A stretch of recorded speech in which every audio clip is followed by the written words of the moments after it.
E nesse espaço, Salésio D'Agostinho está com saudade do amigo, né? Tu viaja muito também, né, Salésio? Mas sempre que convidado estamos aqui. Não, tu é sempre convidado. Esse espaço aqui é um espaço conquistado, né? O líder desse espaço aqui é o Salésio, né? Realmente ele tem uma visão diferente de muita gente que não tem essa visão, mas uma visão importante, porque esse espaço está ajudando não só os profissionais que trabalham na área de contabilidade das empresas, que têm a sua própria empresa, mas aqueles que estão saindo egressos da faculdade e que não tem muitas vezes na faculdade a possibilidade de ter o conhecimento que vocês passam aqui. Por exemplo, a questão da contabilidade internacional. O que é a contabilidade internacional? Qual a importância dela? Eu acho que todos nós, como contadores, como estudantes de ciências contábeis, né, gostaríamos, evidentemente, que tivesse um tratado internacional para regular a forma de ajustar e de demonstrar as informações contábeis. Hoje, no mundo globalizado, vocês sabem que existem muitas empresas de capital aberto que negociam com o mundo inteiro. Evidentemente que cada país deve obedecer às suas normas internas e cada país tem a norma de como se estrutura e que se apresenta as demonstrações contábeis. Ora, mas que as empresas elas não são regionais, as empresas elas são mundiais. Então seria importante que houvesse uma padronização de como as demonstrações contábeis fossem ajustadas e como as demonstrações contábeis fossem representadas para que o mundo inteiro tivesse o mesmo tratamento. Infelizmente isso não acontece. Não acontece e nós não temos contabilidade internacional. Todos os países possuem a sua legislação própria e todos os países todos os contadores elaboram as demonstrações contábeis de acordo com as normas instituídas no seu país, ok? Então, o que existe é um organismo privado que se chama IASB, ok? Que é o Conselho de Normas Internacionais de Contabilidade. O que fez esse organismo? É uma organização constituída por entidades contábeis de alguns países do mundo. Não, nós temos que orientar os investidores.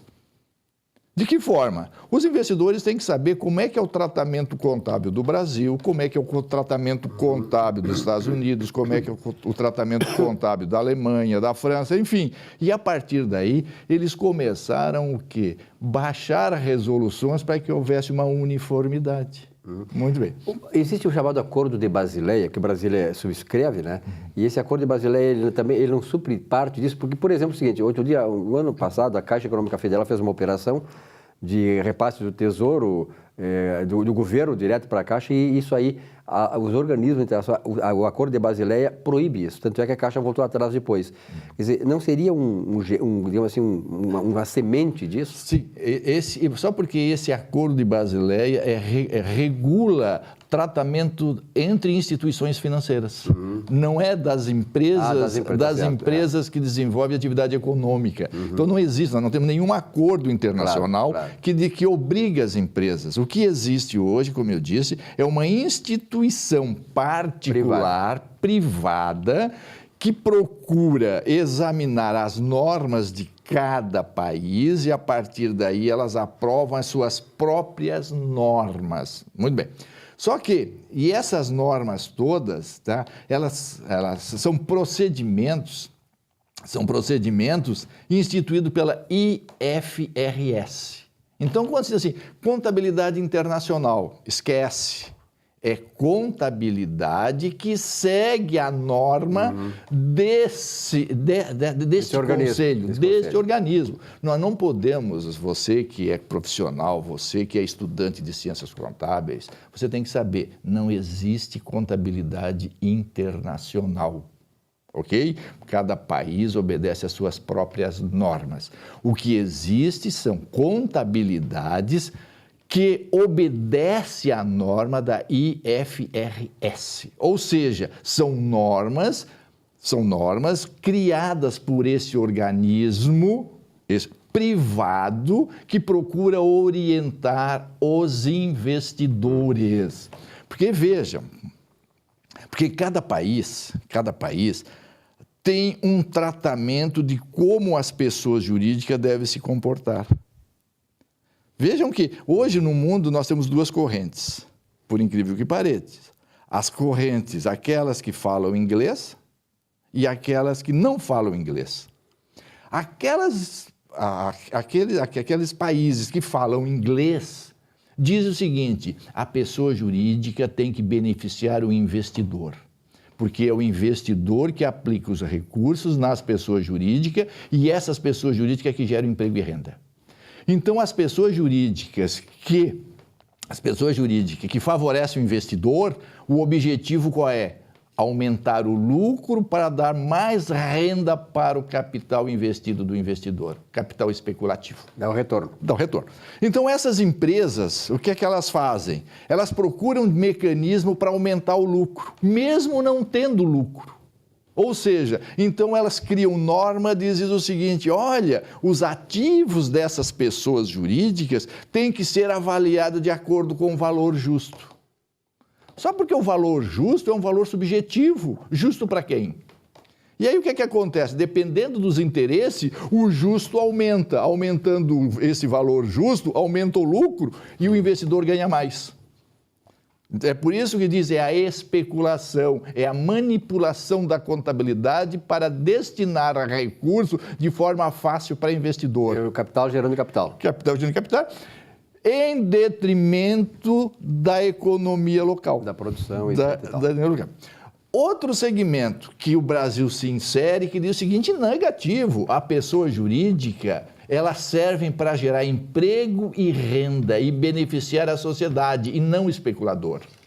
Então, neste caso, que é o Brasil, e não só o Brasil, todos os países que não falam inglês, diz o seguinte: as demonstrações contábeis têm que ser elaboradas obedecendo às normas legais. É o poder legislativo que diz como as demonstrações contábeis têm que ser ajustadas e informadas.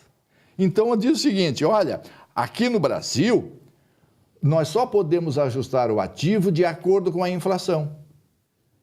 Muito bem. Se ajustar mais com a inflação, o tratamento fiscal tributário modifica. Pune. Né? Então, o que é que acontece? Então, são isso. Então, esse IASB, que é o Conselho de Normas Internacionais de Contabilidade, né, que elabora essas normas do IFRS, que é o Normas Internacionais de Relatórios Financeiros. Então, é isso. Elas procuram juntar todos os procedimentos de todos os países, criam as suas próprias normas e começam a implantar no Brasil como se fossem normas internacionais. Okay? País nenhum é obrigado a cumprir essas normas, salvo se o Poder Legislativo disser que sim. Uhum. Aqui no Brasil, o nosso Congresso Nacional, em razão das negociações, negociações na Bolsa de Valores, disse o seguinte: as demonstrações financeiras das companhias abertas deverão observar as normas expedidas pela Comissão de Valores Mobiliários, porque é a Comissão de Valores Mobiliários que regula o mercado de capitais, ok? Muito bem. Então, deverão as normas expedidas pela Comissão de Valores Mobiliários. Não é norma do Conselho Federal de Contabilidade. O Conselho Federal não interfere nas empresas de capital aberto que negociam na Bolsa de Valores. E serão obrigatoriamente submetidas a auditorias. Muito bem. As normas expedidas pela CVM, Comissão de Valores Mobiliários, deverão ser elaboradas em consonância com os padrões internacionais de contabilidade adotada nos principais mercados de valores mobiliários.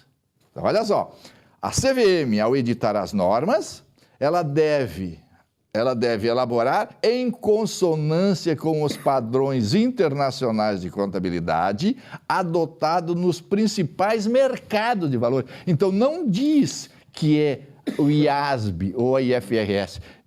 Quem vai determinar quais são os principais mercados de valores? CVM. A CVM. E a CVM é que diz como deve ser feito. E a CVM pode alterar anualmente. Olha, esse ano, as sociedades de capital aberto vai obedecer esta norma porque o maior mercado faz desta maneira. Claro. Para que haja sempre uma uniformidade. Perfeito.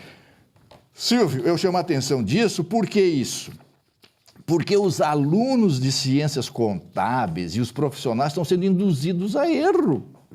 O Conselho Federal está dizendo para os alunos e para os profissionais que as normas expedidas pelo IASB, tá, que refere-se a IFRS, que são normas internacionais de contabilidade. Não são normas internacionais de contabilidade. São normas que eles examinaram e acharam que isso deveria ser aplicado, mas não são obrigados. Isso é um alerta que eu dou para os alunos, porque como nós gostamos muito dos alunos e gostamos muito dos profissionais, eles têm que ter muita consciência disso. Se eles querem saber como é que a contabilidade na Argentina funciona, pega-se as leis da Argentina e faz a comparação. Se quiser saber como é que a contabilidade dos Estados Unidos funciona, pega a lei dos Estados Unidos e vê como funciona. Da Alemanha, da França e assim sucessivamente, para ter o que? Os parâmetros certos para dizer, é assim que funciona. E não através dessas normas que o IFR institui,